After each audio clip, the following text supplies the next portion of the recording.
تم نے دیکھا نہیں کہ تمہارے رب نے ہاتھی والوں کے ساتھ کیا کیا؟ کیا اس نے ان کی تدبیر کو اکارت نہیں کر دیا اور ان پر پرندوں کے جھنڈ بھیج دیے جو ان پر پکی ہوئی مٹی کے پتھر پھینک رہے تھے، پھر ان کا یہ حال کر دیا جیسے جانوروں کا کھایا ہوا بھوسا۔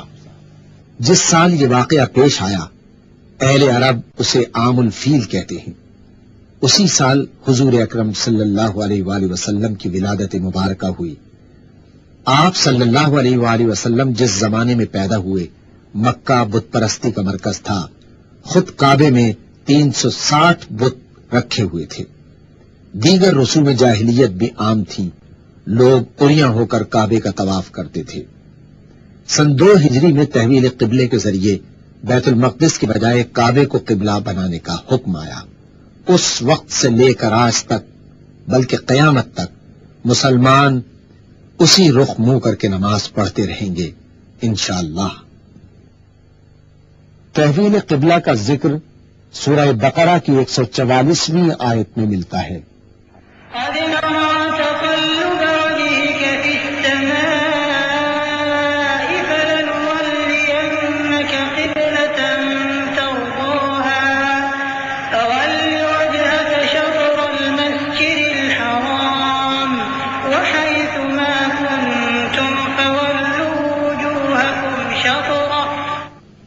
یہ تمہارے منہ کا بار بار آسمان کی طرف اٹھنا ہم دیکھ رہے ہیں، لو ہم اسی قبلے کی طرف تمہیں پھیرے دیتے ہیں جسے تم پسند کرتے ہو۔ مسجد حرام کی طرف رخ پھیر دو، اب جہاں کہیں تم ہو اسی کی طرف منہ کر کے نماز پڑھا کرو۔ کعبۃ اللہ تمام دنیا کے مسلمانوں کا قبلہ ہے، جدھر رخ کر کے وہ نماز ادا کرتے ہیں۔ یہ امت مسلمہ کی وحدت کی علامت ہے۔ ہر مسلمان خواہ دنیا میں کہیں بھی ہو نماز کے لیے کعبۃ اللہ کی طرف رخ کرتا ہے۔ اس کا ذکر قرآن کریم کی سورہ بقرہ کی آیت نمبر 149 اور 150 میں ملتا ہے۔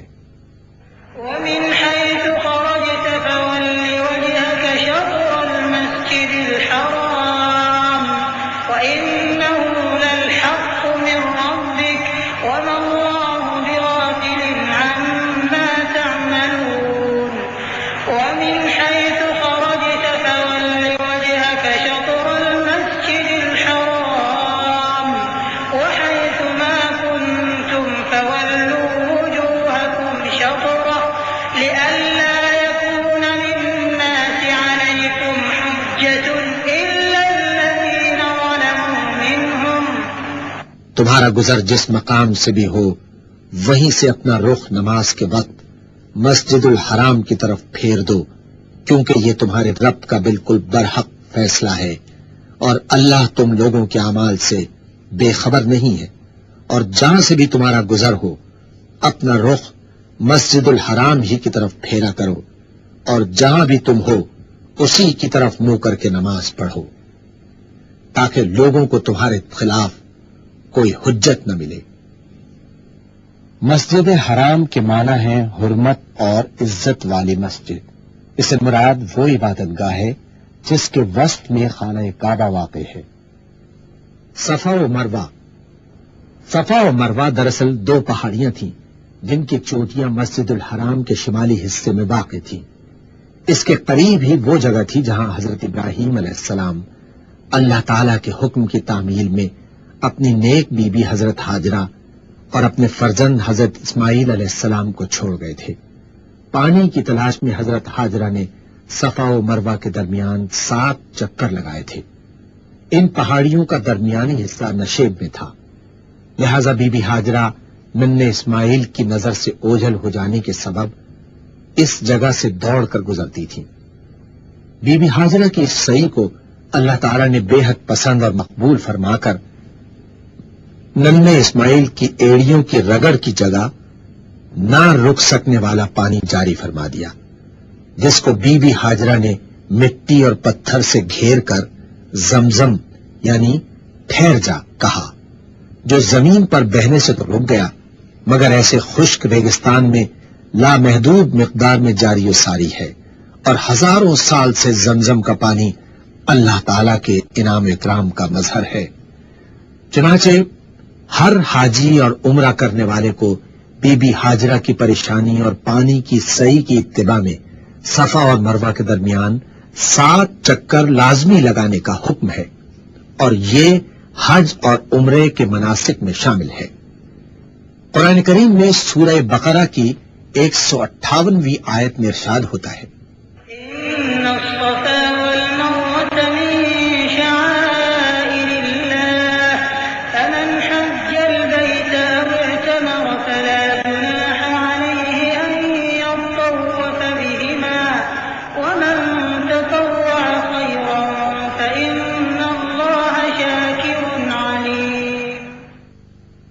یقیناً صفا اور مروہ اللہ تعالی کی نشانیوں میں سے ہیں، لہذا جو شخص بیت اللہ کا حج یا عمرہ کرے اس کے لیے کوئی گناہ کی بات نہیں کہ وہ ان دونوں پہاڑیوں کے درمیان صحیح کر لے، اور جو برضا و رغبت کوئی بھلائی کا کام کرے گا اللہ کو اس کا علم ہے اور وہ اس کی قدر کرنے والا ہے۔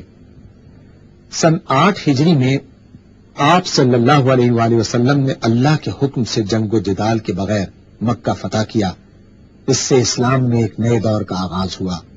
کفر و شرک کے تمام انبار جو کعبے کے گرد جمع ہو گئے تھے اب صاف کر دیے گئے۔ خود حضور اکرم صلی اللہ علیہ وآلہ وسلم اپنی چھڑی سے انہیں گراتے جاتے اور پڑھتے جاتے تھے، حق آ گیا اور باطل مٹ گیا، باطل تو مٹنے ہی والا ہے۔ سن 9 ہجری کے حج کے موقع پر مکہ مکرمہ پر رسول اللہ صلی اللہ علیہ وآلہ وسلم کا عملی تسلط پہلی دفعہ ہوا، جبکہ اس موقع پر آپ صلی اللہ علیہ وآلہ وسلم خود شریک نہیں تھے، بلکہ حضرت ابوبکر صدیق رضی اللہ تعالی عنہ نے امیر الحج کے فرائض انجام دیے اور نئے انتظامات کا اعلان کیا۔ حضرت علی کرم اللہ وجہہ نے سورہ توبہ کی آیات پڑھ کر اعلان کیا، اس سال کے بعد مشرکین کو بیت اللہ میں داخل ہونے کی اجازت نہیں، کیونکہ وہ ناپاک یعنی نجس ہے۔ سن 10 ہجری میں حضرت صلی اللہ علیہ وآلہ وسلم نے خود حج کی قیادت فرمائی، یہی حجۃ الوداع تھا۔ اس موقع پر ایک بھی مشرک موجود نہ تھا۔ کعبہ بلا شرکت غیر مسلمانوں کا مقدس حرم بن گیا۔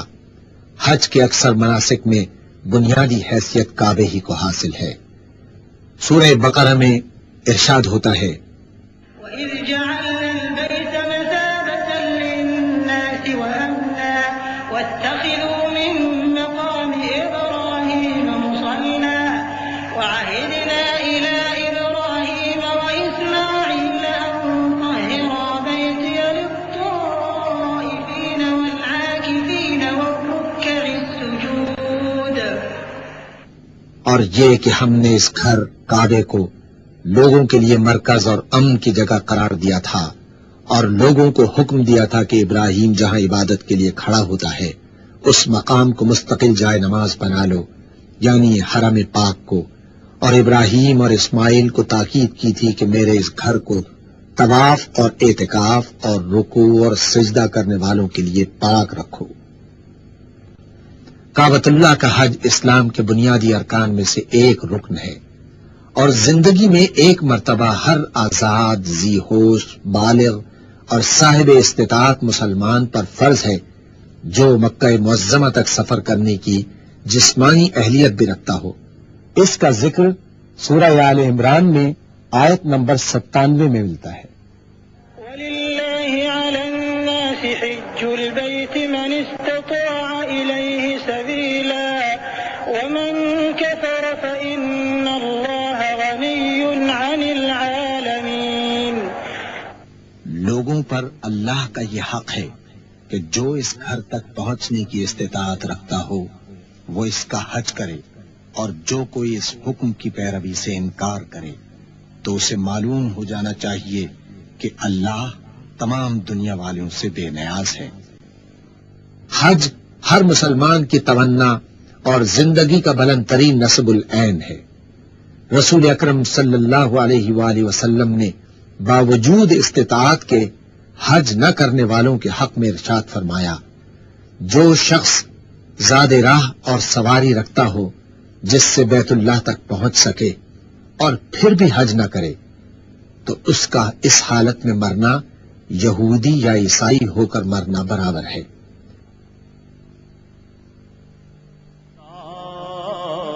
لا الہ الا اللہ، لا الہ الا اللہ، لا الہ